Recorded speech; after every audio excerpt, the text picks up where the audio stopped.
بسم اللہ الرحمن الرحیم۔ السلام علیکم، welcome to my YouTube channel novel readers hub. کیسے ہیں آپ سب لوگ؟ کیسے لگ رہے ہیں آپ کو ناول؟ کل کا ناول کیسا لگا کمنٹ سیکشن میں ضرور بتائیے گا، اور اس کے ساتھ ہی میرے چینل کو لائک شیئر سبسکرائب ضرور کریں۔ آج ہم جو ناول پڑھ رہے ہیں وہ joint family based cousin based novel ہے۔ بہت پیاری فیملی سٹوری ہے، راشدہ رفعت کا بہت پیارا یہ ناول ہے، کہیں ان کہیں۔ چلیے اسٹارٹ کرتے ہیں۔ کہیں ان کہیں بائی راشدہ رفعت۔ جائیں بی بی، اب آپ کے انٹرویو کی باری ہے، چپراسی نے آ کر کہا تو وہ اپنے ڈاکیومنٹ سنبھالتی اٹھ کھڑی ہوئی۔ وہ بلا مبالغہ 2 گھنٹے سے اس انٹرویو کے انتظار میں بیٹھی تھی۔ اس کے ساتھ آئی ہوئی سبھی لڑکیاں کب کی فارغ ہو کر جا چکی تھی، نہ جانے یہ امتیازی سلوک اس کے ساتھ ہی کیوں برتا جا رہا تھا۔ اور اب جب وہ سوچ رہی تھی کہ اس انٹرویو پر لعنت بھیج کر واپس چلی جائے تو اس کا بلاوا آ گیا۔ میں آئی کم ان سر؟ اپنے تمام تر غصے اور جھنجھلاہٹ کو چھپاتے ہوئے اس نے نہایت مہذب انداز میں پوچھا۔ یس کم ان، بھاری مردانہ آواز نے جواب دیا۔ بیٹھیے پلیز، اس نے اشارہ کیا۔ وہ کرسی کھینچ کر بیٹھ گئی، ساتھ ہی ڈاکیومنٹس بھی اس کی طرف بڑھا دیے۔ کمرے میں زبردست سے پرفیوم کی مہک پھیلی ہوئی تھی۔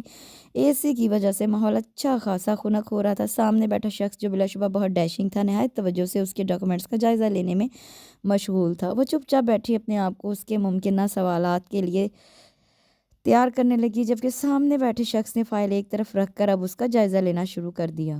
اب لے بھی لے انٹرویو، بدتمیز شخص کب سے گھورے ہی جا رہا ہے۔ اس نے دل ہی دل میں اسے کوسا۔ سامنے والا اس کے چہرے کے اتار چڑھاؤ سے کافی محفوظ ہوا تھا۔ نام کیا ہے آپ کا؟ دلکش مسکراہٹ کے ساتھ پوچھا گیا۔ ہانیہ ابصار، اس نے مختصر جواب دیا۔ کوالیفیکیشن؟ اگلا سوال آیا۔ ایم اے اکنامکس۔ سارے سرٹیفکیٹس دیے تو ہیں آپ کو؟ اس نے جتایا۔ جی وہ تو میں نے دیکھ لیے ہیں، کافی شاندار تعلیمی ریکارڈ ہے آپ کا۔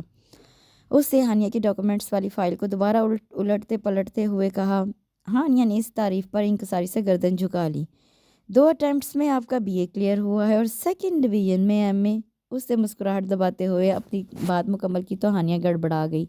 ایک لمحے پہلے گردن جھکا کر جو تعریف وصول کی تھی وہ شاید نہیں بلکہ یقیناً طنز تھا۔ وہ دراصل بات یہ ہے سر کہ اس سے وضاحت دینا چاہیے۔ جی مجھے معلوم ہے کہ کچھ گھریلو پرابلمس کی وجہ سے آپ کے تعلیمی کریئر میں یہ بریک آئے ہیں۔ اس نے ہانیہ کی بات کاٹ کر کہا تو وہ اس کی ذہانت کی قائل ہوگی، اور یہ سچ تھا بھی کہ بی اے کے پیپرز میں مریم آپی کی شادی تھی اور ایم اے کے پیپرز میں زبردست ٹائیفائڈ بخار تھا، اور پھر بھی 2nd ڈویژن تو لے لی تھی، اور یہ ہانیہ کے نزدیک کوئی معمولی بات تو نہ تھی۔ ویسے سر میں یہ جاب نہایت اچھے طریقے سے کر سکتی ہوں، اس سے قدرے اعتماد سے کہا۔ اچھا وہ کیسے؟ نہایت دلچسپی سے پوچھا گیا۔ وہ ایسے سر کہ کمپیوٹر پر تو مجھے مہارت حاصل ہے، خصوصاً کمپیوٹر پروگرامنگ میں شارٹ ہینڈ ٹائپنگ وغیرہ بھی اچھی طرح جانتی ہوں، اس نے اپنی صلاحیتیں گنواتے ہوئے کہا۔ اور واقعی پھر تو آپ اس جاب کے لیے نہایت موزوں ہیں، وہ متاثر ہوتے ہوئے بولا۔ تھینک یو سر، وہ خوش ہوتے ہوئے بولی۔ ویسے by the way in courses کے سرٹیفکیٹ کہاں ہیں؟ اس نے ہانیہ کی فائل پر دوبارہ نظر دوڑاتے ہوئے پوچھا۔ نو سر آپ غلط سمجھے، یہ ڈپلومہ کورسز نہیں ہے، اس نے فوراً سے پیشتر تصحیح کی۔ کیا مطلب؟ اس نے نہ سمجھی کہ عالم استفسار کیا۔ مطلب یہ سر کہ میں نے ان ساری چیزوں پر عبور گھر بیٹھ کر ہی حاصل کیا ہے، اس نے کسی قدر فخر سے بتایا۔ اچھا وہ کیسے؟ سر دراصل میں نے یہ سب چیزیں اپنے کزن سے سیکھی ہیں، وہ بہت قابل انسان ہے، نہایت شاندار تعلیمی ریکارڈ کے مالک، دنیا جہان کی تو ڈگریاں ہیں ان کے پاس اور لاتعداد گولڈ میڈلز، وہ تو جس فیلڈ میں۔ تو محترمہ آپ یوں کریں کہ اپنی جگہ ان کزن کو ہی بھیج دیں، ہم ان کو پوائنٹ کر کے خوشی محسوس کریں گے۔ وہ ہانیہ کی بات کاٹ کر بولا تو وہ جل کر رہ گئی۔ نو سر، میرے کزن کو کسی قسم کی جاب کی ضرورت نہیں، وہ ایک بہت اچھی کمپنی میں اعلیٰ عہدے پر فائز ہیں۔ اس نے جتایا تو وہ ہنس پڑا۔ گڈ، یہ تو بہت خوشی کی بات ہے، لیکن آپ یہ بتائیے کہ آپ چاہتی کیا ہیں؟ سر میں تو صرف یہ بتانا چاہتی ہوں کہ جب میرے کزن اتنے شاندار ریکارڈ کے مالک ہیں تو میں بھی آخر انہی کی شاگرد ہوں، بہت اچھے طریقے سے کام سنبھال سکتی ہوں، اس سے باور کروانا چاہا۔ اچھا یہ بتائیں کہ اور کیا خصوصیات ہیں آپ میں؟ اس نے کرسی کی پشت سے سر ٹکاتے ہوئے پوچھا۔ اور سر میں بہت اچھی کوک بھی ہوں، Pakistani, Indian, Chinese, Italian, French, ہر طرح کے کھانے بنا سکتی ہوں، خصوصاً چائنیز اور اٹالین تو ایسے بناتی ہوں کہ جو کھاتا ہے دوبارہ فرمائش کر کے بنواتا ہے۔ اس نے اپنی مزید صلاحیتیں گنوا دیں۔ او تو یہ چیزیں بھی آپ نے اپنے کزن سے ہی سیکھی ہیں؟ اس نے محفوظ ہوتے ہوئے پوچھا۔ نو سر، ان سے کہاں، انہیں تو آملیٹ بھی بنانا نہیں آتا، اس نے قدرے افسوس سے مطلع کیا۔ تو مس ہانیہ صاحبہ، بات دراصل یہ ہے کہ اس جاب کے لیے تو فٹ نہیں ہیں آپ، ویسے ہمارے آفس میں کینٹین میں کوک کی جگہ خالی ہے، اگر آپ کہیں تو۔ وہ ہونٹ کا کونا دانتوں میں دبا کر مسکراتے ہوئے بولا تو ہانیہ کا جی چاہا ہاتھ مار کر اس کا خوبصورت سا ہیئر سٹائل بگاڑ دے۔ ویسے آپ کا نام بہت خوبصورت ہے، کس نے رکھا تھا؟ وہ دوبارہ بولا۔ آپ کے ابا نے رکھا تھا، وہ جل کر بولی تو موئز کہا لگا کر ہنس دیا۔ چلو آخر تم نے پہچانا تو صحیح، 1 گھنٹے سے سر کی گردان کر رہی تھی۔ موئز کو یہ ساری سچویشن بہت مزہ دے گئی تھی۔ نہایت بدتمیز شخص ہو تم، میں پوری سنجیدگی اور بھرپور تیاری کر کے انٹرویو دینے آئی تھی، اور اب میں دیکھتی ہوں کیسے نہیں ملتی یہ جاب مجھے۔ میں آج ہی جا کر پاپا اور تایا جان سے بات کرتی ہوں، اب انٹرویو دے گی میری جوتی۔ وہ سارے ڈاکیومنٹس سمیٹتے ہوئے تیز تیز بول رہی تھی اور موئز مسلسل ہنسے جا رہا تھا۔ اتنے برے لگ رہے ہو تم ہنستے ہوئے، بری طرح وہ چڑھ کر بولی، پھر باہر جانے کے لیے مڑ گئی۔ مس ہانیہ بات سنیں، اس نے پیچھے سے شرارت سے پکارا۔ وہ بادل نخواستہ پیچھے مڑی۔ یہ لو چابی، گاڑی میں جا کر بیٹھو، میں ابھی 5 منٹ میں آتا ہوں۔ اس نے گاڑی کی چابی اس کی طرف اچھالی، جسے ہانیہ نے بمشکل کیچ کیا، پھر اسے گھورتے ہوئے کمرے سے نکل گئی۔ تمہارے انٹرویو کا کیا بنا ہانیہ؟ رات کے کھانے پر سب ہی موجود تھے جب ہمنا نے شرارتی انداز میں پوچھا۔ اس نے خفگی سے اسے گھورا۔ ہاں بھائی یاد آیا، آج تو ہماری بیٹی کا انٹرویو تھا، کیسا ہوا؟ پاپا نے بھی مسکراتے ہوئے پوچھا۔ پاپا پتہ نہیں کیسا سٹاف رکھا ہوا ہے آپ نے، خصوصاً آپ کے ایم ڈی صاحب تو نہایت فضول شخص ہے۔ مجھے تو ایک آنکھ نہیں بھائی، عجیب الٹے سیدھے سوال پوچھتے رہے۔ میری یہ سمجھ میں نہیں آتا کہ آپ نے اتنی اہم پوسٹ پر ایسے شخص کو اپائنٹ ہی کیوں کیا؟ وہ جلے دل سے بولی، اور ایم ڈی صاحب کی تو ہنسی ہی نہیں بند ہو رہی تھی۔ مسلسل ہنستے ہوئے وہ کھانا تناول فرما رہے تھے، بہت لطف دے رہا تھا انہیں ہانیہ بی بی کا جلنا کڑنا۔ اوہو، یہ تو بہت بری بات ہے موئز، تم نے ہانیہ سے الٹے سیدھے سوال کیوں کیے؟ آسان سے سوال پوچھنے تھے نا، پاپا نے مسکراتے ہوئے کہا۔ تایا ابو دیکھ رہے ہیں نا، پاپا بھی موئز کے ساتھ مل گئے ہیں، اس نے شکایتی انداز میں کہا۔ موئز مت تنگ کرو ہماری بیٹی کو، تایا ابو نے موئز کو آنکھیں دکھاتے ہوئے ڈپٹا۔ اب آپ ہی بتائیں تایا ابو، میں اگر جاب کرنا چاہتی ہوں تو کیا اس میں کوئی بری بات ہے؟ گھر پر فارغ رہ کر بور ہوتی ہوں، اس سے تو اچھا ہے کہ آفس جوائن کر لوں۔ اس نے تایا ابو سے رائے جاننا چاہی۔ اتفاق سے امی، تائی اماں اور دادی جان تینوں ہی اس وقت موجود نہ تھیں، اور تایا ابو سے بات منوانے کا یہ بہترین موقع تھا۔ ہاں تو ٹھیک ہے، تم آفس جوائن کر لو، اس میں مسئلہ ہی کیا ہے؟ تایا ابو نے فراخ دلی سے کہا۔ تھینک یو سو مچ تایا ابو، وہ خوشی سے نہال ہوتے ہوئے بولی، جبکہ موئز کی ہنسی کو ایک دم بریک لگ گیا۔ پاپا کیسے کر لے یہ آفس جوائن؟ آتا جاتا خاک نہیں ہے، کام کی بجائے مسئلے ہی کھڑے کرے گی۔ اس سے فوراً مخالفت کی۔ سیکھ لے گی کام آہستہ آہستہ، تجربہ ایک دم سے تھوڑی آتا ہے۔ انہوں نے اس کا اعتراض رد کرتے ہوئے کہا، لیکن میں نے تو ایک اور لڑکی کو اپائنٹ کر لیا، ہر طرح سے ہمارے معیار کے مطابق ہے، اس کے پاس ڈگری بھی ہے اور تجربہ بھی۔ میں تو اس کی کانفیڈنس سے ہی بہت متاثر ہوا ہوں، انٹرویو بہت اچھا دیا ہے اس نے۔ اب یہ تو بہت غلط بات ہے کہ میں اسے ریجیکٹ کر کے ہانیہ کو جاب دے دوں، میرٹ کی سراسر خلاف ورزی ہے یہ۔ اس سے ایک لمبی تقریر چھاڑ دی۔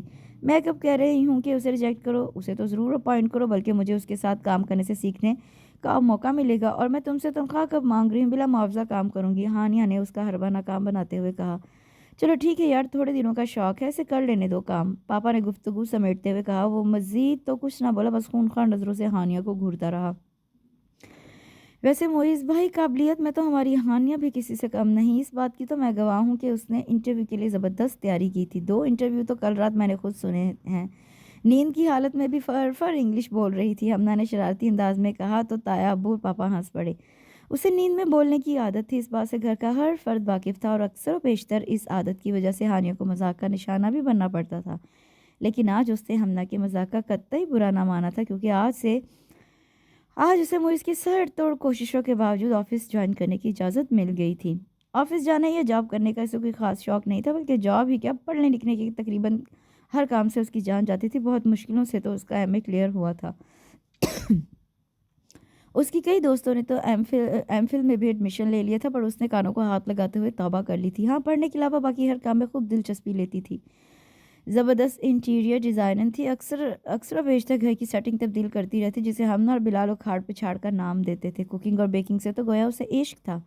ڈریس ڈیزائننگ میں بھی دور دور تک اس کا کوئی ثانی نہ تھا۔ یہاں تک تو سب ٹھیک تھا، گھر کے کسی بھی فرد کو اس کی کسی بھی سرگرمی پر کوئی اعتراض نہ تھا، بلکہ دادی، امی اور تائی تو حوصلہ افزائی کرنے میں پیش تھی۔ امی اور تائی تو شکر کرتی تھی کہ وہ آپی پر نہیں گئی۔ آپی خوش قسمتی یا بد قسمتی سے زبردست ایکڈیمک ریکارڈ کی مالک تھی، مگر گھر کے کاموں میں ایک نمبر کی بد سلیقہ۔ ایم ایس سی میں گولڈ میڈل لینے کے بعد ان کا ارادہ ریسرچ کے لیے باہر جانے کا تھا۔ انہی دنوں ان کے لیے انگلینڈ میں مقیمہ فان کا رشتہ آ گیا۔ باہر تو وہ چلی گئی، لیکن جب انہیں جینیٹنگ انجینئرنگ میں ریسرچ کی بجائے امور خانہ داری میں PhD کرنا پڑی تو مانو ہاتھوں کے طوطے اڑ گئے۔ وہ تو شکر تھا کہ عفان وہاں اکیلے رہتے تھے اور بڑے ٹھنڈے مزاج کے شخص تھے، ورنہ اگر آپ ہی کی شادی پاکستان میں کسی جوائنٹ فیملی ٹائپ کے سسرال میں ہوتی تو کافی مشکل صورتحال پیدا ہو سکتی تھی۔ بہرحال اب تو آپ نے گھریلو ذمہ داریوں کے ساتھ ایڈجسٹ کر لیا تھا اور وہ ایک پیارے سے بیٹے کی ماما جانی بھی بن چکی تھی۔ سو سمجھداری اور بردباری آنا تو ایک فطری امر تھا، ورنہ پہل جب آپ ہی آن لائن ہوتی تو حال چال پوچھنے کی بجائے پہلا سوال کچھ اس قسم کا ہوتا: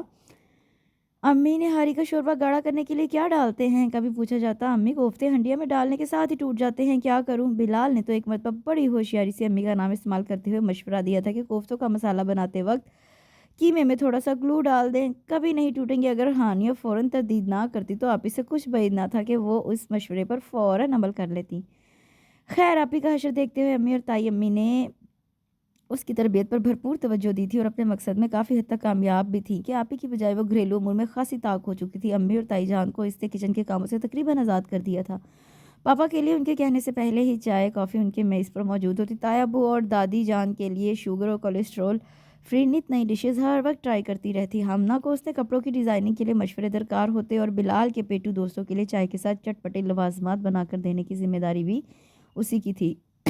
سو ان تمام افراد کے ساتھ اس کے تعلقات نہایت خوشگوار تھے۔ باقی ایک معیز احمد تھا، اس کا اکلوتا تائزہ، جو بیک وقت ایک اچھا دوست بھی تھا اور دشمن بھی۔ جانے کی وہ اکثر و بیشتر دونوں کے درمیان کسی بات پر ٹھنی ہی رہتی۔ معیز آپ ہی کی طرح شاندار ایکڈیمک ریکارڈ کا مالک تھا، اس کی وجہ سے تایا ابو اور پاپا بزنس کی ذمہ داریوں سے کافی حد تک آزاد ہو چکے تھے۔ اور ایسے ہی ایک دن باتوں باتوں میں یہ بحث چھڑ گئی کہ گھر کی ذمہ داریاں زیادہ مشکل ہیں یا بزنس کے اسرار و رموز سیکھنا زیادہ مشکل کام ہے۔ تب ہانیہ نے مذاق میں کہہ دیا کہ آفس وقت زیادہ مشکل نہیں، وہ یہ کام نہایت بخیر و خوبی انجام دے سکتی ہے، مزید یہ کہ اس کا دل چاہ رہا ہے کہ وہ بھی آفس جوائن کرے۔ ہانیہ نے تو مذاق برائے مذاق میں کہا تھا کہ لیکن معیز نے جس طرح فوری طور پر اور سختی سے اس کی بات کی مخالفت کی وہ ہانیہ کے لیے حیران کن تھی۔ اور پھر صرف ضد میں آ کر اس نے آفس جانے کا فیصلہ کر لیا۔ اس کے بے حد اصرار سے تنگ آ کر معیز نے کہہ دیا تھا کہ جب آفس میں جگہ خالی ہوگی تب ہی دوسروں کے ساتھ اس کا بھی انٹرویو لیا جائے گا، اگر کامیاب ہو گئی تو ٹھیک، دوسری صورت میں مسترد کر دیا جائے گا۔ معیز تو یہ بات کر کے بھول گیا، لیکن ہانیہ نے نہایت سنجیدگی کے ساتھ انٹرویو کی تیاری شروع کر دی، اور جب انٹرویو کے دن نزدیک آ گئے تو اس نے معیز کو اپنے ارادے سے دوبارہ مطلع کرنا ضروری سمجھا تھا۔ معیز صرف مسکرا دیا اور آج وہ بھرپور تیاری کے ساتھ انٹرویو دینے گئی تھی، لیکن معیز نے جس غیر سنجیدگی سے اس کے انٹرویو کو ٹالا تھا اس سے ہانیہ بی بی کے ارادوں میں مزید پختگی آ گئی تھی اور اب اس نے تایا ابو سے بات منوا کر ہی دم لیا تھا۔ بہت ڈیسنٹ لگ رہی ہو۔ صبح جب وہ آفس جانے کے لیے تیار ہوئی تو ہمنا نے توصیفی نگاہوں سے اسے دیکھتے ہوئے کہا، تھینک یو میم۔ اس نے مسکراتے ہوئے تعریف وصول کی۔ دونوں اکٹھے ہی ناشتے کی میز پر پہنچے تھے۔ کہاں کی تیاری ہے بھائی؟ تائی جان نے اسے نکسک سے تیار دیکھ کر پوچھا۔ آپ کو نہیں معلوم تائی جان، آج سے ماں بدولت آفس جایا کریں گے، اس نے کرسی کھینچ کر بیٹھتے ہوئے کہا۔ کس سے اجازت لی تم نے؟ دادی جان نے اخبار سے نظریں ہٹا کر اسے گھورا تو ایک دم گڑبڑا گئی۔ تایا ابو سے پوچھا تھا میں نے، اس نے فوراً مدد طلب نگاہوں سے دیکھا۔ ایک تو تمہارا پتہ نہیں چلتا انتصار، بچوں کی بے وقوفیوں میں بھی شریک ہونے لگے ہو۔ انہوں نے تایا ابو کو بھی لپیٹ میں لے لیا۔ اما شوق ہے اس کا، کرنے دے تھوڑے دن جاب۔ تایا ابو نے اس کی وکالت کرنے کی کوشش کی۔ ارے شوق ڈھنگ کا ہو تو بات بھی بلا وجہ کے کام میں ٹانگ اڑانے کی کوئی ضرورت نہیں ہے، ویسے بھی اب سنجیدگی کے ساتھ گھر بیٹھو، ہم تمہاری شادی کے بارے میں سوچ رہے ہیں۔ انہوں نے ہانیہ کو مخاطب کرتے ہوئے گویا اس کے حواسوں پر بم گرایا۔ اس نے مدد طلب نگاہوں سے پہلے امی، پاپا اور پھر تایا ابو تائی جان کو دیکھا، پر وہ سب کے سبھی اس کے کسی قسم کی مدد کرنے سے قاصر نظر آئے۔ ظاہر ہے ویٹو پاور تو صرف دادی جان کے پاس تھی، جو انہوں نے اس وقت نہایت ہوشیاری سے استعمال کر لی تھی۔ شفیق سے دادی جان اس وقت اسے ایک ڈکٹیٹر لگ رہی تھی اور یہ اسے اچھی طرح معلوم تھا کہ ان کے اس فیصلے کے پیچھے کس کا ہاتھ ہے۔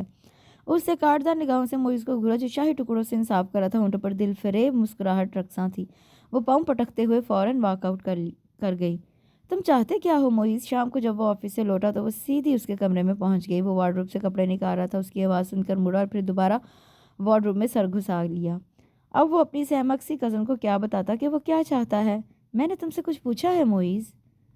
اس نے اس کے ہاتھ سے ہینگر چھینتے ہوئے کہا۔ او ہو، ناراض کیوں ہو رہی ہو؟ میں نے سنا نہیں۔ کیا پوچھا ہے تم نے؟ وہ مسکراتے ہوئے بیڈ پر بیٹھ گیا۔ میں پوچھ رہی ہوں تم آخر چاہتے کیا ہو؟ اس نے چڑھ کر اپنا سوال دہرایا۔ ہاں سوال بہت اچھا ہے کہ میں چاہتا کیا ہوں، اس نے مسکراتے ہوئے کہا۔ تو ہانیہ ابصار میں یہ چاہتا ہوں کہ دنیا میں ہر جگہ امن و امان قائم ہو، ہر قوم پر امن بقائے باہمی کے اصول کو اپنا لے، جبر و استبداد اور استحصال کی قوتوں کا خاتمہ ہو جائے، ہر شخص کو زندگی گزارنے کے لیے بنیادی حقوق حاصل ہوں۔ مزید یہ کہ فرد اور معاشرہ ارے رکو تو صحیح، کہاں جا رہی ہو؟ معیز نے تقریر ادھوری چھوڑ کر اس کا ہاتھ پکڑ کر روکا۔ بیٹھو اور سکون سے بتاؤ کیا مسئلہ ہے؟ طوفان میل کیوں بنی ہوئی ہو؟ اس نے اس بار قدر سنجیدگی سے پوچھا، آنکھوں میں البتہ اب بھی شرارتی مسکراہٹ تھی۔ تم نے دادی جان سے کیا کہا جس کی وجہ سے انہوں نے مجھے آفس جانے سے منع کر دیا؟ اس نے خفگی سے دریافت کیا۔ تم آفس جانا ہی کیوں چاہتی ہو؟ معیز نے جواب دینے کے بجائے الٹا سوال کر دیا۔ اور اگر میں یہ پوچھوں کہ تمہیں اعتراض ہی کیا ہے میری جاب پر؟ تو ہانیہ نے بھی ایک اور سوال جھڑ دیا۔ مجھے بہت سے اعتراض ہیں، مثلاً اس نے خریدا، مثلاً یہ کہ قابلیت تمہیں چھو کر نہیں گزری، تجربہ تمہارے پاس ہے نہیں، بزنس ڈیلنگ کی الف بے کا تمہیں علم نہیں، اور سب سے بڑھ کر یہ کہ میں نہیں چاہتا کہ تم میرے آفس میں کام کرو، کہیں اور جاب کرنا چاہو تو شوق سے کرو۔ مجھے قطعی اعتراض نہیں ہوگا، اس نے حتمی انداز اختیار کرتے ہوئے کہا۔ اس آخری بات کی وجہ پوچھ سکتی ہوں؟ اس نے پہلے والی سب باتوں کا ذکر گول کرتے ہوئے پوچھا کہ وہ سب سچ ہی تو تھی۔ بس تم یہ سمجھ لو کہ بہت براڈ مائنڈڈ ہونے کے باوجود میں ایک کنزرویٹو شخص ہوں، مجھے اچھا نہیں لگے گا تمہارا وہاں کام کرنا۔ آفس میں مختلف قسم کے لوگوں کا آنا جانا لگا رہتا ہے، وہاں کام کرنے والے لوگوں کی اچھی بری عادتوں سے میں پوری طرح واقف ہوں۔ بس میں یہ برداشت نہیں کر سکتا کہ میری فیملی کی کسی لڑکی کو وہاں ڈسکس کیا جائے۔ وہ صاف گوئی سے بولا تھا۔ ہانیہ مزید کچھ نہ کہہ سکی، دل ہی دل میں وہ اس کی دلیل کی قائل ہو گئی تھی۔ حیرت اس بات کی تھی کہ یہ بات ابھی تک اس کے اپنے دماغ میں کیوں نہیں آئی تھی۔ اور ویسے بھی اب تم اطمینان سے گھر بیٹھو، دادی جان کی بات نہیں سننی تم نے؟ اس سے دوبارہ شرارتی انداز اختیار کر کے پوچھا۔ کیا؟ ہانیہ نے بے دہانی میں پوچھ لیا۔ یہی کہ گھر بیٹھو اور شادی کی تیاری کرو۔ اس سے مسکراتے ہوئے اسے چھڑا۔ ہانیہ نے پاس رکھا تکیہ اسے کھینچ کر مارا تھا، لیکن معیز نے بہت مہارت سے تکیہ کیچ کر لیا تھا۔ گھر میں آج کل سنجیدہ قسم کی فضا طاری تھی۔ اکثر رات کے کھانے کے بعد دادی جان کے کمرے میں میٹنگ طلب کی جاتی۔ نہایت ناانصافی کی بات یہ تھی کہ نوجوان نسل کے کسی نمائندے کو مدعو نہ کیا جاتا تھا، حالانکہ موضوع گفتگو زیادہ تر نوجوان نسل ہی ہوتی تھی۔ تھوڑا تھوڑا تو ہانیہ بی بی کو بھی اندازہ تھا کہ کیا کھچڑی پک رہی ہے۔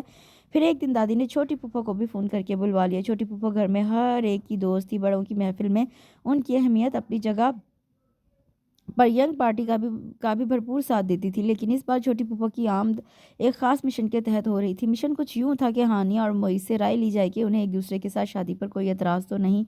یہ کام چھوٹی پھوپھو سے بہتر کوئی انجام نہ دے سکتا تھا۔ پھوپھو فون کرنے کے 2 دن بعد ہی آ گئی تھی اور دادی، امی اور تائی جان کی بات سن کر کہکہا لگا کر ہنس دی۔ ارے بھائی، فکر کس بات کی ہے؟ لڑکی بھی گھر کی، لڑکا بھی گھر کا، فریقین کے والدین راضی، نہ جہیز کا جھنجھٹ نہ بری کا مسئلہ، بس 2 بول ہی تو پڑھوانے ہیں، پڑھوا دیجیے۔ اس نے ہنستے کھیلتے گویا بات ہی ختم کر دی۔ ارے اتنا آسان ہوتا تو تمہیں کاہے کو بلواتے؟ مزاج دیکھا ہے دونوں کا، ایک مشرق ہے تو دوسرا مغرب، بات بات پر تو کاٹ کھانے کو دوڑتے ہیں۔ زندگی بھر کا معاملہ ہے، تم سلیقے سے بھاؤ سے دونوں کی مرضی معلوم کر لو۔ دادی جان نے انہیں مسئلے کی سنگینی کا احساس دلا دیا۔ پھوپھو نے پہلی فرصت میں ہی معیز کو جا پکڑا۔ رات کے کھانے کے بعد اب لاؤنج آباد تھا، سب بڑے سو چکے تھے اور کارڈز کھیلے جا رہے تھے۔ تمہیں معلوم ہے کچھ آج کل تمہارے امی ابو کیا سوچ رہے ہیں؟ انہوں نے کارڈ پھینکتے ہوئے اچانک معیز سے سوال کیا۔ ہاں معلوم ہے، وہ سنجیدگی سے بولا۔ اچھا واقعی معلوم ہے؟ پھوپھو اپنے مخصوص سٹائل سے مسکرائی۔ ہاں، کل امی بتا تو نہیں تھی کہ حج پر جانے کا سوچ رہے ہیں؟ معیز کے کہنے پر پھوپھو کی ہنسی چھوٹ گئی۔ حج پر جانے کے متعلق تو سوچ ہی رہے ہیں بیٹا جانے پر ساتھ ساتھ بہو لانے کے متعلق بھی سوچ رہے ہیں؟ انہوں نے ہنستے ہوئے انکشاف کیا۔ اوہ ریئلی؟ یہ تو واقعی بڑی خوشی کی خبر ہے۔ وہ خوش دلی سے مسکرایا۔ تو گویا تمہیں شادی پر کوئی اعتراض نہیں؟ پھوپھو نے سکون کا سانس لیتے ہوئے پوچھا۔ گویا اب آسان ہو گیا؟ قطعی نہیں، وہ مزے سے بولا۔ معیز بھائی، ہمیں نہیں معلوم تھا کہ آپ کو شادی کروانے کا اتنا شوق ہے۔ بلال نے ہنستے ہوئے اسے چھڑا، وہ بھی مسکرا دیا۔ اچھا چلو بتاؤ کیسی لڑکی چاہیے تمہیں؟ پھوپھو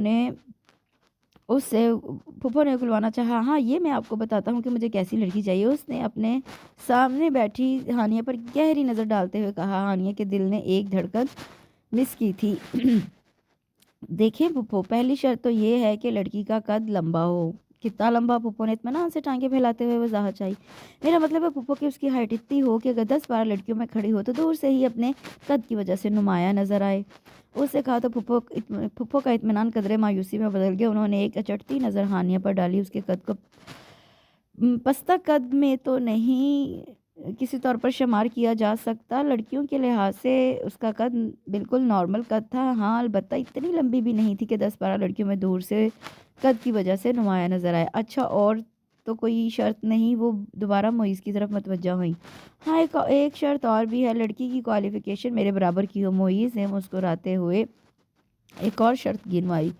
اور کچھ؟ پھوپھو اب پریشان سی ہوگی۔ جی پھوپھو، اور یہ کہ رنگ تو اس کا بے شک بہت زیادہ گورا نہ ہو، مجھے بہت حسین و جمیل بیوی نہیں چاہیے۔